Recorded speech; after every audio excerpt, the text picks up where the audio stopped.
Hey, it's Heike, and I'm super excited that you're here with me today and join me in this week's expert interview. Our topic today is of a sensitive nature, and I know many of us are dealing with what we're talking about today. We feel guilty, we feel ashamed, we don't want anybody to know that we are dealing with emotional eating. And my guest today, we're talking and exploring all about emotional eating and how to heal emotional eating patterns holistically. You don't want to miss this interview. Please share it with anybody that might benefit from this episode. It is something that can help so many of us not feel guilty, feel bad, feel ashamed, and instead of being or feeling this way, we are dealing with it and healing this emotional eating. And friends, before we dive in, I want to let you know that the Empty Nest Reboot will open its doors again in January. Don't miss out on this opportunity to sign up for this 4-week course with me, learn about habit building strategies, mindset strategies, learn about intermittent fasting and apply it to your lifestyle, and enjoy exercises, and that includes Pilates, that are not hurting your knees. So without further ado, let's dive into today's expert interview. I'm Heike Yates, a fitness and nutrition coach with 30 years of experience. I empower empty nester moms over 50 to take back their health and strength to feel vibrant in their second half of life. Right now, you're joined by thousands of empty nester moms around the world who stop dimming their light and instead ignite their spark. On this podcast, I do what I do best, taking complicated information about fitness, nutrition, and mindset strategies and breaking it down into baby steps that are simple, actionable, and reliable so you can implement them into your life. I regularly interview some of the most inspiring guests who share their honest stories on how they went from their worst to their best in life so that you know you're not alone in your struggles. Join me as we redefine what aging looks and feels like by taking action and saying, "Yes, I can." This is the Pursue Your Spark podcast. Hello, everybody, and I am so excited to introduce my friend Andrea to you. And she is a fellow German, so that's why I'm calling her Andrea instead of Andrea. But Andrea Caprio is an expert in emotional eating and a master transformational nutrition coach, and the founder and CEO of Wellness Methods. She developed her food freedom formula to help busy women struggling with cravings and emotional eating lose weight holistically without dramatic changes to their diets or workouts. Andrea's mission is to help others break free from self-sabotage, heal their relationship with food, and figure out how they can live on their own terms. Welcome to the show, Andrea.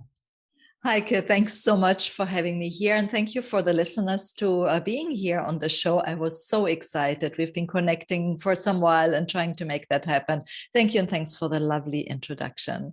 You are most welcome. And since I was on your summit, the food freedom formula, the 3 Fs, which we conducted while I was in Hawaii, I was like, what a perfect setup to have you here for my listeners, for the empty nester mom over 50, who I'm sure are dealing with what we're talking about, and that is emotional eating and how to deal with emotional healing on a holistic way instead of gimmicks and tricks and all kinds of other things. What are you most passionate about, Andrea?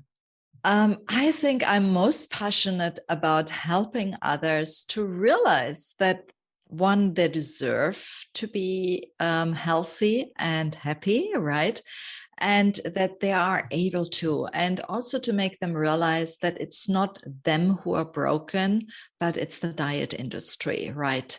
the modern healthcare and diet industry that is all around, making us as women or as people, right, believe that we are the broken link here, and that we are not able, we are not worthy, we are not lovable, or whatever it is, right? And it is not, because I really believe, and I'm so passionate about personalized nutrition, what I call it, is basically finding out what works for you, right? Heike, you are different than I am. Our listeners are all different from each other. And we really need a more personalized approach.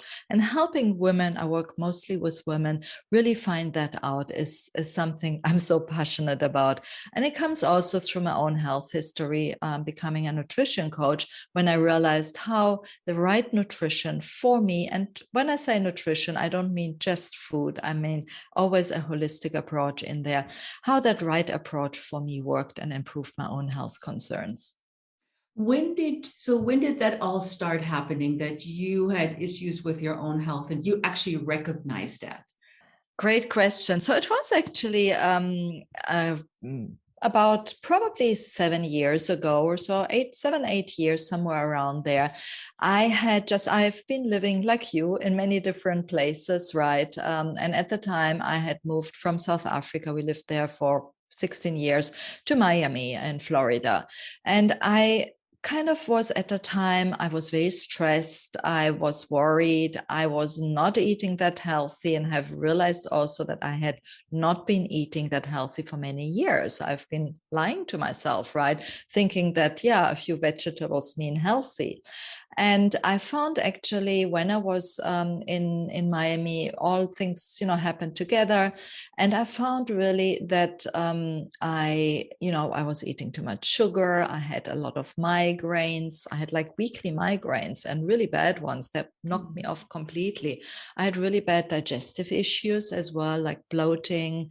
I was very, very low in energy. I think it was almost like a fatigue syndrome or something like that at the time.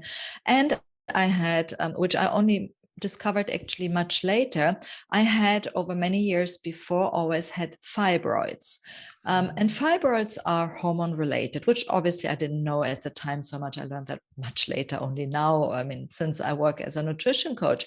But those fibroids were there and they were growing. And then I saw doctors and they said, oh, you need a hysterectomy. And I said, no, I don't want a hysterectomy. Ooh. And that was my own decision. Just a little bit a disclaimer: I'm not telling anybody not to do a hysterectomy should their doctor tell that. But for myself, I always said, like, unless it's a danger to my life or cancer or something like that, I don't want a hysterectomy.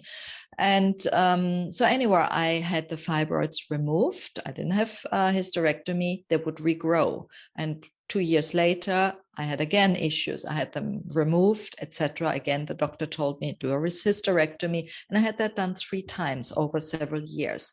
So at that time, about 7 years ago, this had always already been in the past. I realized all these things were related to my nutrition, because the factor when I realized that was that I came across a really healthy detox at the time. It was really a good nourishing your body with healthy foods, with vegetables, with healthy proteins, with smoothies, and also do a lot of self-care and holistic lifestyle. And I implemented that over a few weeks.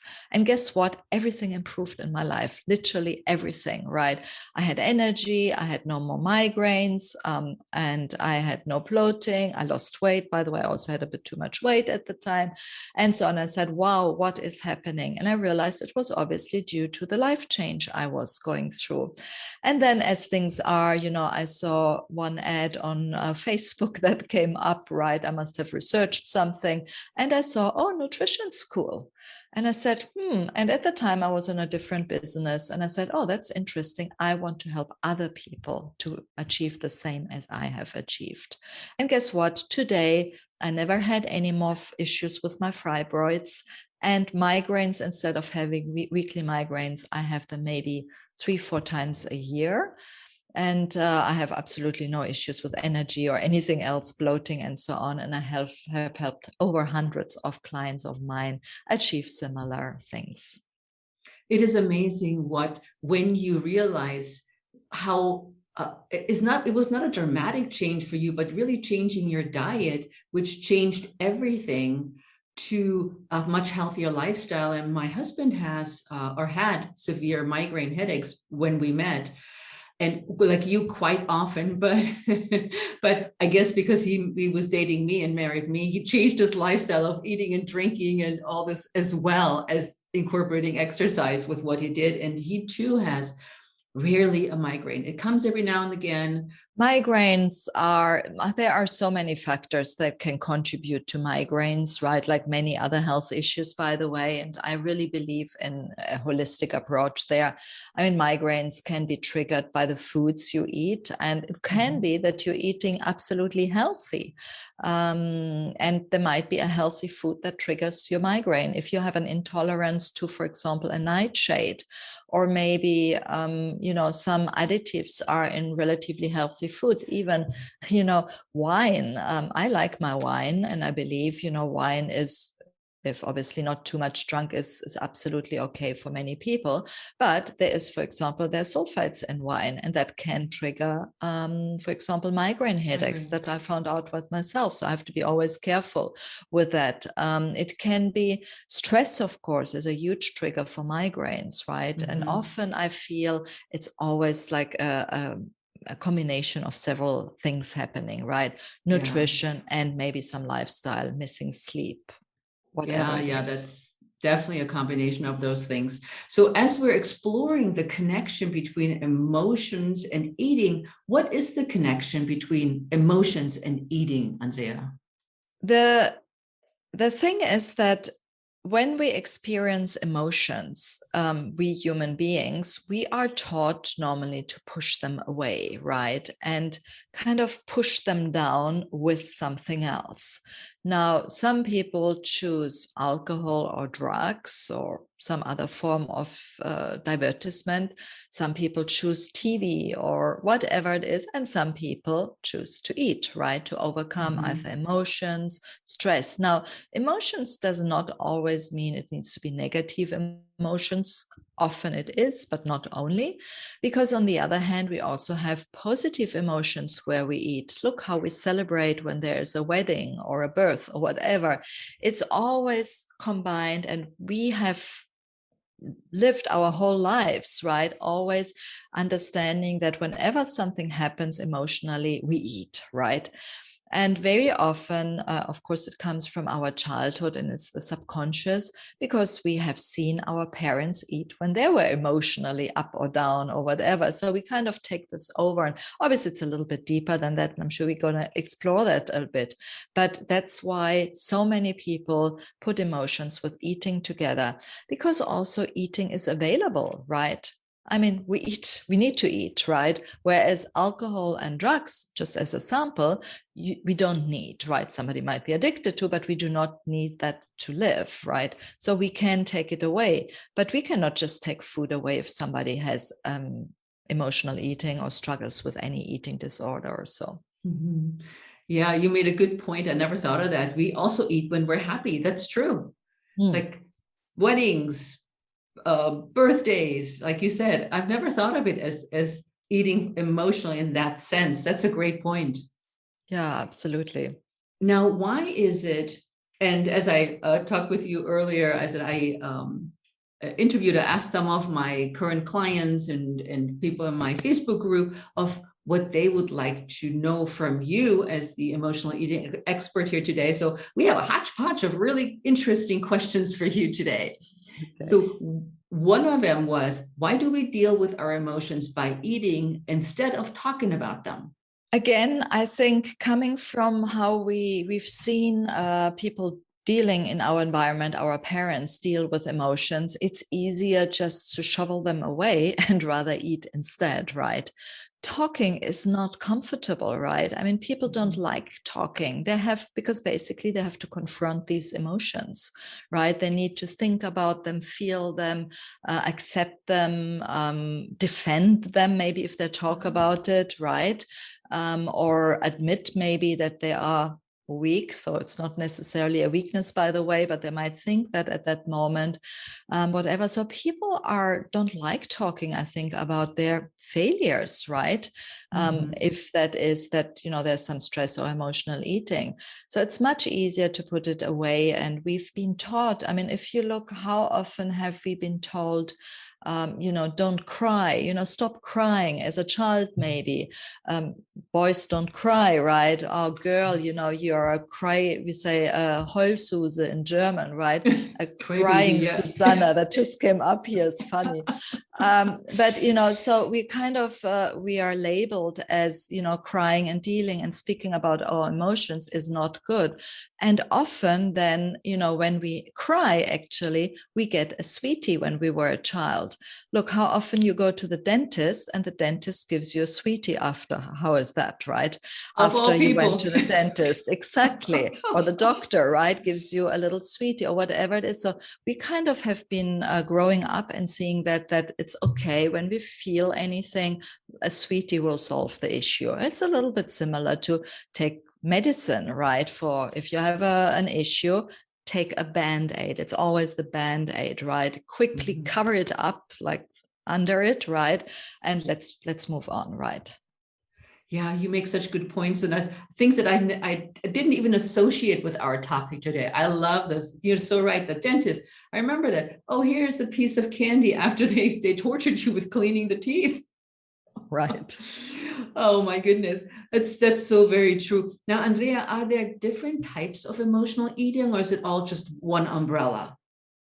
Oh, great question. Oh, there is a big, big, big umbrella. So there is emotional eating and stress eating that can be an occasional occurrence, a light emotional eater, let's say, that from time to time feels a bit tired or sad or stressed and then, goes to food. But then, of course, there is a little bit more eating disorders, which could be anorexia, bulimia, binge eating disorder, and others. And I don't want to go too much into it. And that is more a disorder. So emotional eating can fall under that umbrella, but it can also be more the occasional or habit eater, but not being too bad. I would say it's a little bit with, we drink a glass of wine from time to time. It's fine. But if you start, drinking 3 glasses of wine every night, it might be a problem. Or you start, drinking in the morning every day or the whole day, or you have binge drinking events on the weekend. So you kind of get to a coma almost.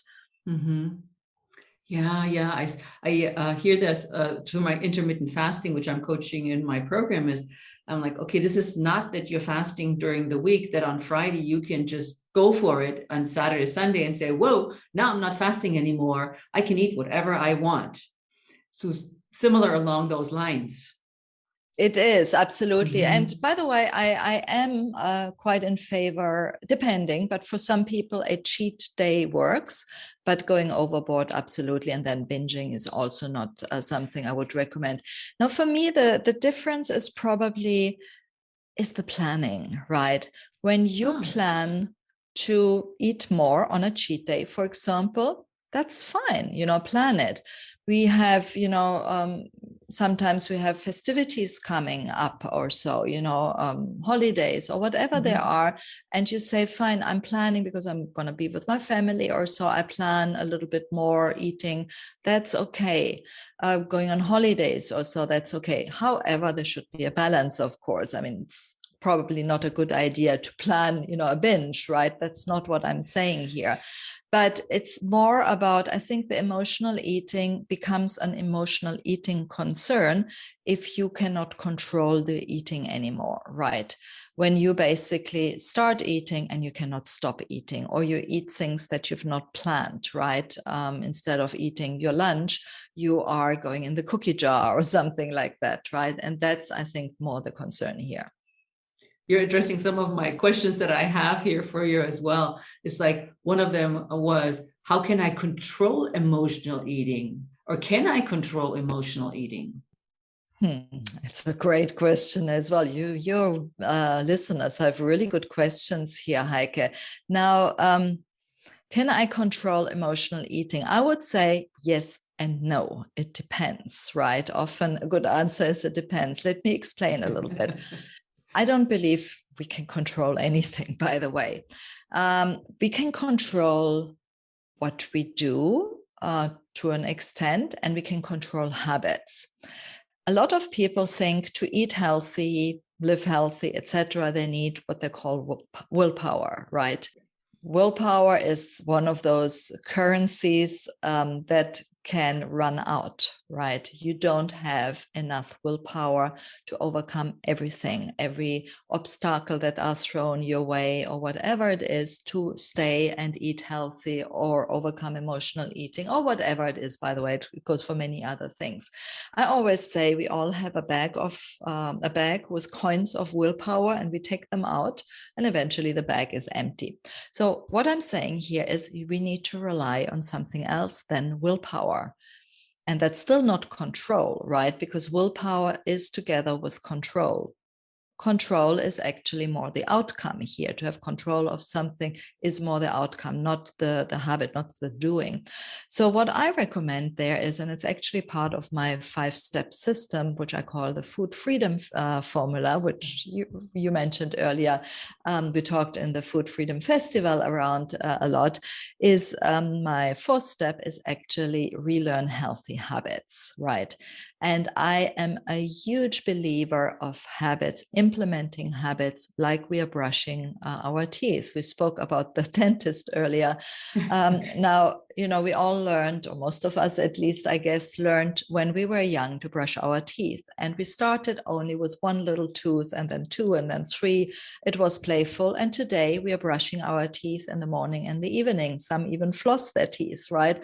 And we don't think about it anymore. And obviously that helps us to keep our teeth a little bit healthier than if we would not do that. And that's basically the way of how we overcome the emotional eating. I mean, there are obviously other steps there, but part of it with not needing control. Mm-hmm.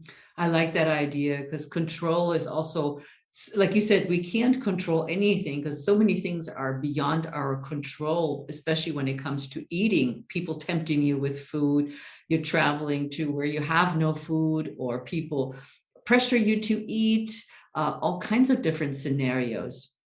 And I don't know if I shared that with you before, Andrea, but I grew up until about the age of 12, maybe 13, and I was obese. Mm-hmm. And the reason for my obesity and my uncontrollable eating was that I was always served plates, adult size plate of food. And in the good German way, you do not leave your plate until it's empty. And so from little on, I was taught that I need to appreciate the food on my plate, and I need to everything that is on my plate, because we can't waste food. It costs money. And so I ended up gaining weight and got bigger and bigger and bigger. And then I had a big mind shift when I was 12, and that's a different story. But it was my circumstances that made me an obese child. Have you heard this? Have you seen this in your practice? I have probably 90% of my 80% of my clients have been obese during their childhood, or started putting on weight. And it depends on, of course, the circumstances. I do work a lot with women who have had trauma in their lives. They have been abused. I have a lot of clients with abuse, rape, and so on. Mm-hmm. And some also have, from their families, heard things like, and there comes, I'm going to jump into the mindset, because you mentioned it earlier, you have to finish what's on your plate, right? That's a mindset. It's a very German one, right? Maybe it exists elsewhere, but I know that one too, right?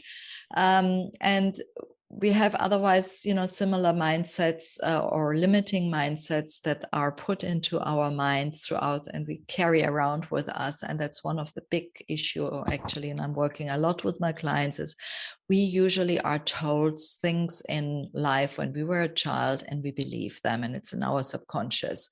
Things like, oh, in our family, everybody is fat. Mm-hmm. Or the parent or the aunt or whoever who says, oh, you are fatty, or, you're going to be fat for the rest of your life, or, things like that, whatever there are. I mean, there can be in all kind of combinations. Or then in the contrary, not in the contrary, but other things that I hear often is the parents come home after a long day of work, they're finished, they're working really hard, they need a break, and they put the child in front of TV with a bag of chips or candy or whatever it is, right? And kind of the child thinks, oh, my parents don't spend time with me, they don't love me, I'm not a lovable person, but those chips, candies, or whatever love me, right? Because they are here when I need them. And that's of course why they will go back over and over to the same food or a similar type of food, because that's what is giving them the love they're maybe craving today in their life, right? When they're emotionally down, feeling lonely. Mm-hmm. Very true. Very true. And that's, I ended up being that overweight fat child that nobody wanted to play with. And I ended up being lonely for a long, long time. And so when clients come to me in regard to weight loss and they tell me, just like they tell you those stories, I was like, I know, I can relate because I've been there. I know how that feels. And yeah. So before we get into your 5 steps to create freedom from emotional eating in a holistic way, I have a bunch more questions. Are you ready? Okay, let's get it on. Okay, I'm sitting here, I'm just like on fire here. Okay, here one of the things was somebody said, is emotional eating or not being able to stop eating once you start just a bad habit? In a way, yes. I don't like to use the word bad, though. It's an unhealthy or an unhelpful habit. So I would first of all say that. So reframing is first of all that. And yes, it is probably a habit that you have taken up somewhere, probably from your childhood, right? Or in the past. It served at one stage, it might have served a purpose, right? Maybe you were in hospital and, you really needed a pick-me-up and you started eating that way. Or like we explored earlier, our parents put us on the side or whatever it is, right? And that might have served at the time. But today, this habit is not anymore serving you. So yes, it becomes a bad or unhelpful habit in that, right? Because today, if you continue doing that, you will put on weight, most probably. You will eventually become sick, chronic ill, or whatever it is, right? You will probably feel less confident about yourself and you might retract more, not go out, and you get into this vicious cycle, right? And so on and so on. I mean, I can go on. So yes, it is a sort of negative habit, but the good news is as much as you have picked up that habit, you can replace it with another habit, right? A more helpful habit. And I want just quickly, I hope we have the time, but I find that really interesting. I want quickly just to put something in, and I get often this aha moment with my clients. And I found it out recently, funny enough. I mean, I've been talking about it, but I never realized so much. I'm very big on habits. And a really great book, by the way, is called Tiny Habits. So maybe you can pick it up. I love it. I work a lot with that with my clients, is really starting tiny habits, small habits, instead of big, complicated new habits, because you're probably going to fail. And that's one of the reasons why many people fail, right? With dieting, with picking up new exercise or whatever it is.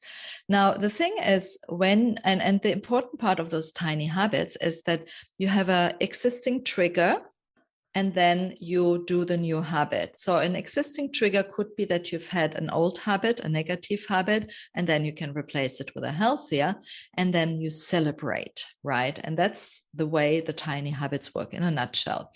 I make it a bit quick here, but what is interesting there is the celebration will be taken by your brain into your dopamine, or will increase your dopamine level in your brain. Now, when you do that and you do it over and over, eventually your brain will know this new habit, let's say drinking a glass of water instead of snacking, is increasing the dopamine level. So it will crave the new healthy habit, which is drinking the water instead of snacking, right? Now, if you take that and you reverse it into the unhealthy habit, it all makes sense because we are so much used to get this dopamine kick when you eat unhealthy, Very right? true. And that's Very why true. we are craving over and over this unhealthy habit. Who is this book by? Um, Don't worry, Andrea. What we're going to do, guys, is Andrea's going to give me the link to the book. So we'll put that in the show notes, including with all the links or all the topics we're talking about today. And so you can reach out to Andrea, but we'll also put the link for the book in the show notes so you can explore it for yourself and see if it's also helpful with the great idea that Andrea has just shared. I was like, replace an unhealthy habit with a healthier habit and keep practicing that habit and then celebrate that success.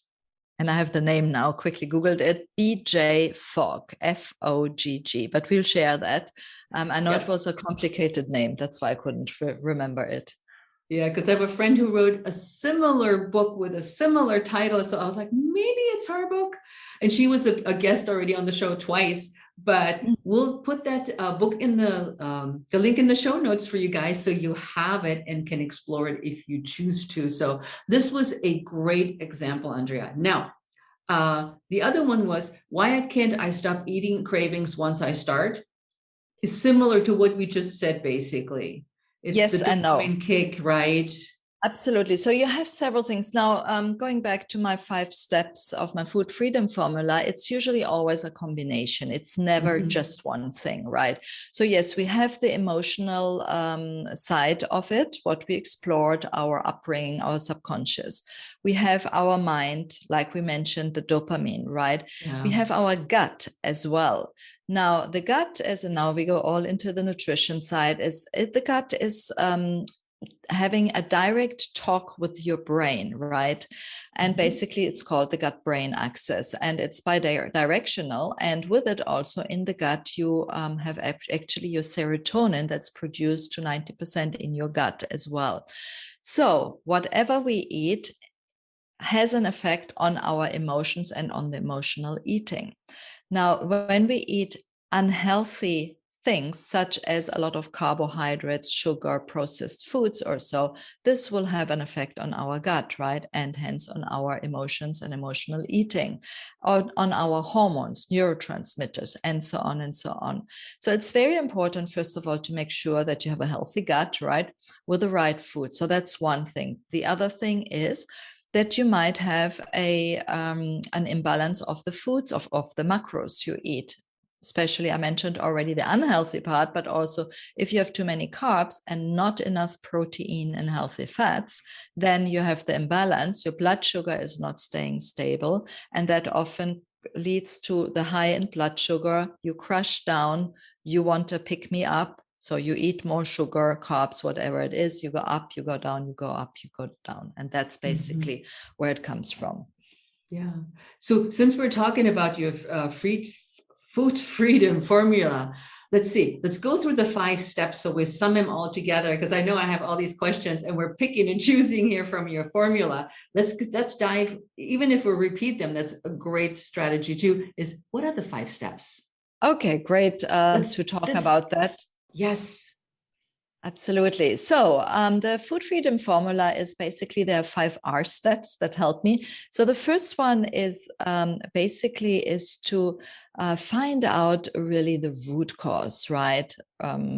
Really find out what is the root cause of your issues. And we talked already a little bit about, what could be the issues of your emotional eating, of your weight issues, you're struggling, or maybe your health issues also. So I'm huge, and comes from a functional medicine perspective, which I'm trained in a little bit, is really finding out the root causes and how that all fits together, right?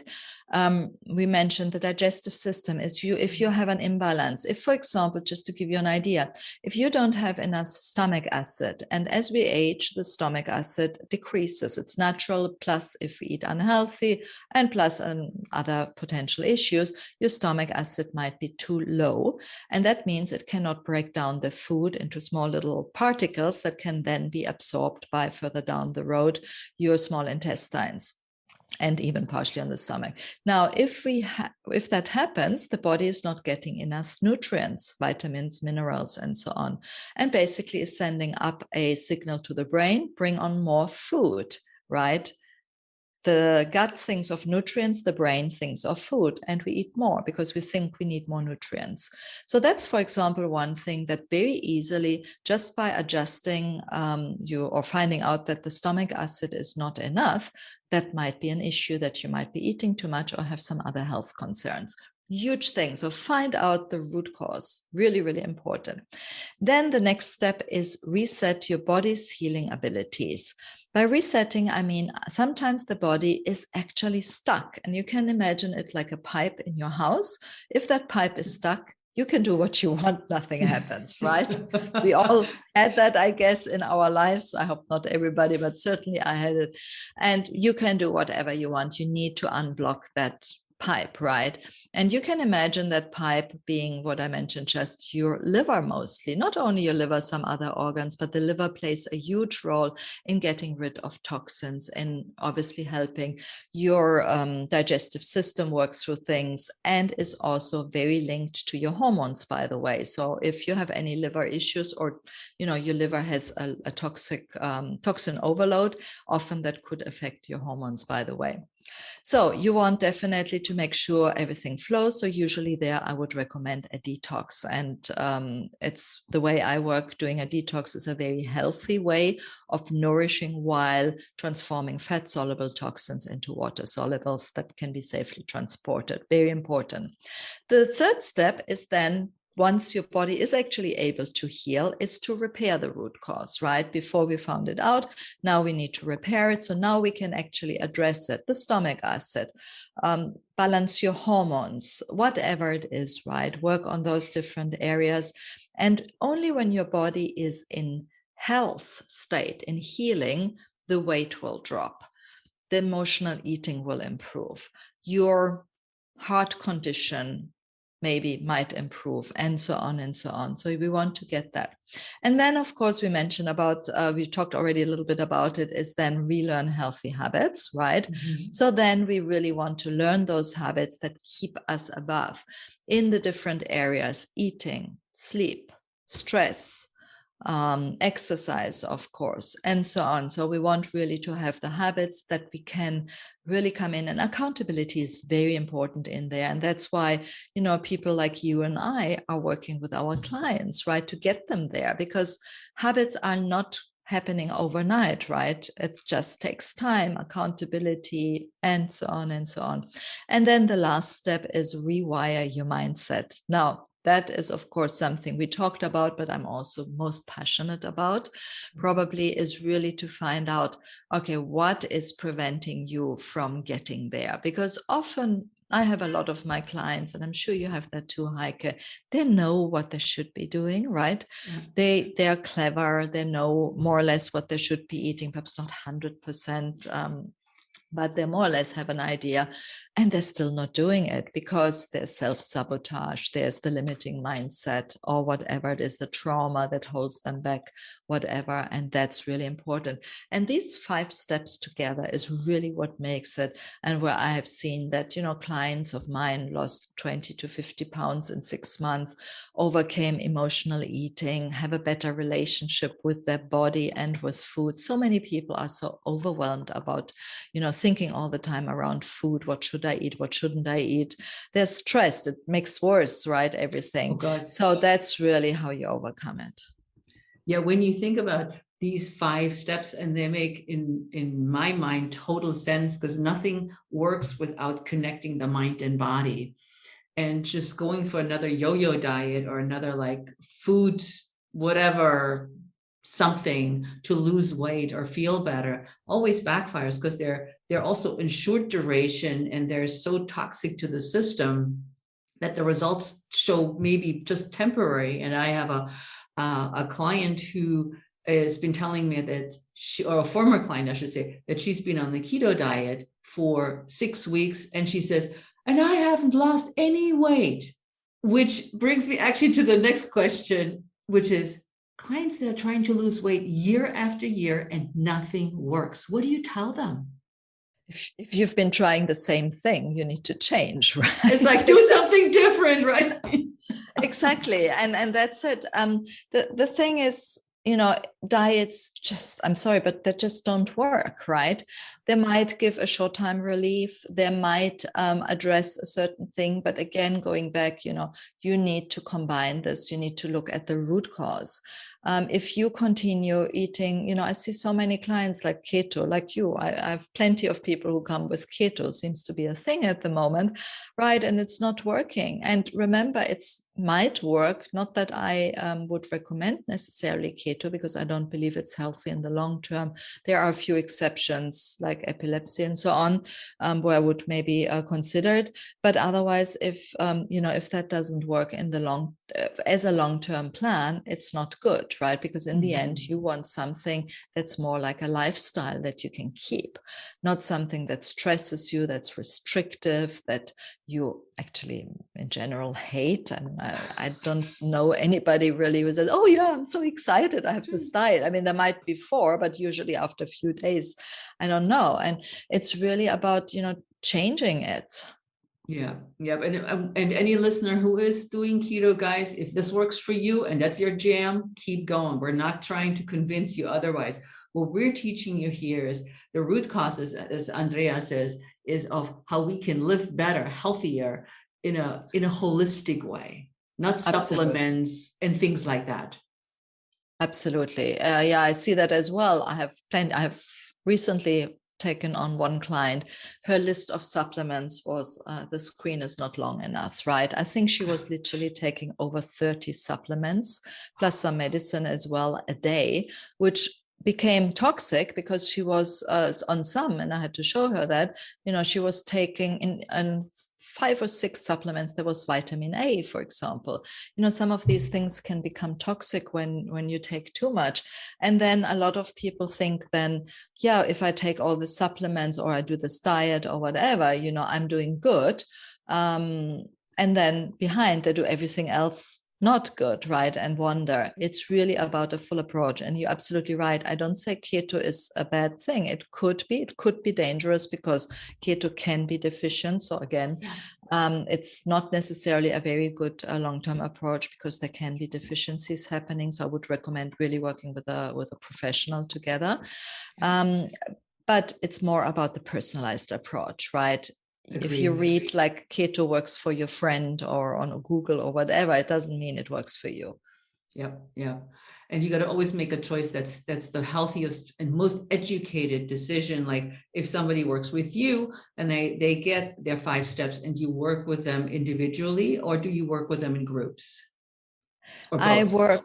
I work both. I have 3 main ways of working, a few other programs. So I have a very exclusive one-on-one VIP program over 6 months. I don't work short term. I only work long time because those 5 steps take time, right? And I really pride myself to help my clients overcome the issues like for the rest of their lives. And I have plenty of clients who contact me years after and still are on track or have lost more weight or whatever it is.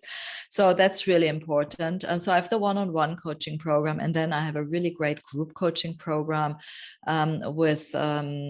it's a little bit one-on-one and group, but it's a great group dynamic as well. And then I have another program which is more around habits, and it's more almost like self-study, but still with some one-on-one. I just love personalizing my approach. So at the moment, I'm except one small exception. I don't just kind of, throw out a program for anybody. I believe it's good to have the personalization in this market. Yeah, I agree. Now, if I were to come and the takeaway for somebody saying, well, what would she do with me when I come to her? Or perhaps what would be one thing Andrea would tell me that I could do right now, even while listening to the show, perhaps, or even months later, it doesn't matter when you listen to this, What would Andrea say? What should I do right now to change that pattern? The easiest step to start is, and that's sometimes or mostly I start with my clients, is make the smallest little change that you can make and make sure you do it consistently. So if you want to implement exercise in your life and you've not exercised extensively before, just opt for one squat or push up or whatever instead of going for half an hour or an hour of exercise. If you're drinking too little water, and by the way, water is big as well. Often we are dehydrated and we think we're craving food, right? So when that is, just make sure you have your glass of water always there, and you start with adding 1 glass of water, whatever, when your alarm rings or when you go to the bathroom or whatever it is, right? Again, I go back to the tiny habits here. The same with food, start only maybe improving your breakfast or so, and do that for a week at least, or even more, right? Or even ideally a month or so. And then, you can add another habit and another habit, but make it small, set yourself small goals, and then count your wins immediately. Yoo-hoo, the celebration. But then also a very good idea is to plan and look back, review, improve, right? And then implement. Yeah, and that's why they need somebody like you to have them coach you through, because we don't know. And when we're recording this interview, we're between right in the smack middle in the holidays. And we didn't want to make this episode all about the holidays, because what we're teaching you here today applies to everything and every day in your life, your lifelong habits. But we are right now bombarded with already the new you in January, the next diet, the next gadget, whatever it is. And I want to ask Andrea before we wrap this up is, why do we justify that January will be the new you and we keep repeating that cycle? What do you think? Over and over and over. It's a bit like with the dieting, right? What didn't work.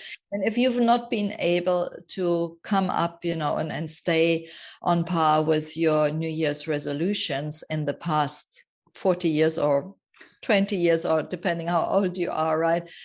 Chances are it's not going to happen now. So maybe change something, right? So instead of, just having that resolution, I try doing this or whatever, get a coach, for example, right? I have my coach. For me, coaching is the best thing in the world, right? Or don't do it in New Year's, do it maybe at another time or so. I mean, just change something, whatever it is. But the New Year's resolutions, I think they've done studies. I don't know exactly the percentage, but somewhere like 92 to 97% don't work.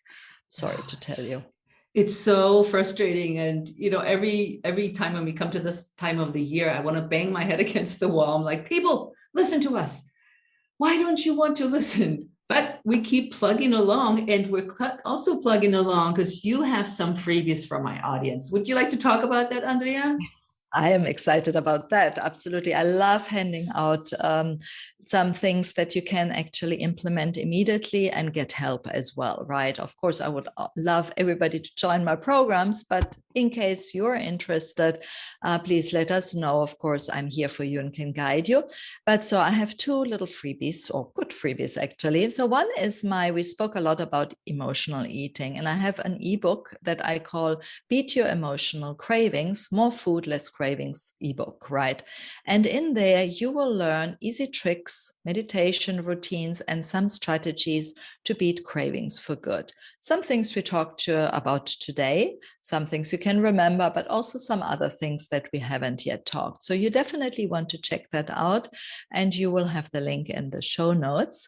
And then the other thing I want really to extend here, and I hope I'm not promising too much, so we have probably to cap it a little bit. I know you have a big audience, so I will give some space. I will put some space aside in my calendar for you guys and invite you to sign up for a free food freedom food freedom consultation. Now I'm struggling with my own words.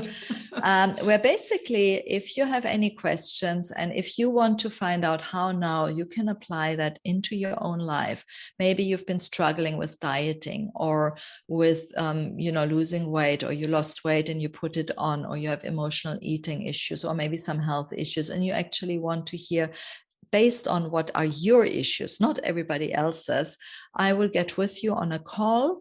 And like this, we can really explore your goals, what you're struggling, why you've been struggling so much.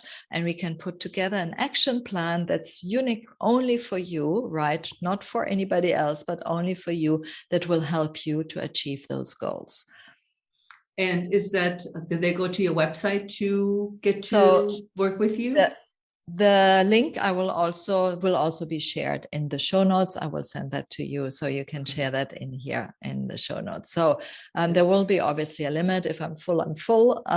But so you want definitely, when this airs, you want to sign up immediately. It's called the Free Food Freedom Consultation, and the link is in here. And I will probably open up spaces for about 10 people. Great. That's very generous offer, Andrea. I appreciate that. And I know my listeners appreciate it too. I'm sure they do. And I look forward meeting them personally, because now I have the pleasure of obviously talking with you, and I really love it. I so enjoy it. But I would love to get to know your listeners a little bit more and help them especially. There you go. Fantastic. Thank you so much for your time being here and sharing all your wisdom and great tips and answering a lot of the questions that I was asked by my clients and my women in the empty nester women over 50 in my Facebook group. And that was already a huge help. But what we want, guys, is for anybody listening at any time, is we want you to reach out to us on social media. You can find me at Heike Yates, and on Facebook, I'm at Heike Yates Pursue Your Spark. Instagram, it's just Heike Yates.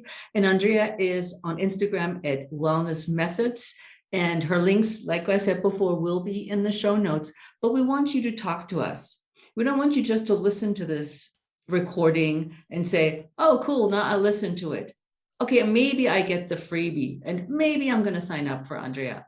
Go ahead and do it. But we want to keep the conversation going.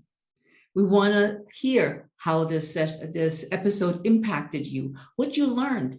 Maybe you have more questions right off the bat that I didn't think about to ask Andrea, or anything is pertinent to what we talked about today. And also share this episode wide and far so anybody can learn more about that. Emotional eating is not something you should feel guilty about or feel bad about, but that there's ways to deal with this. Don't you agree, Andrea?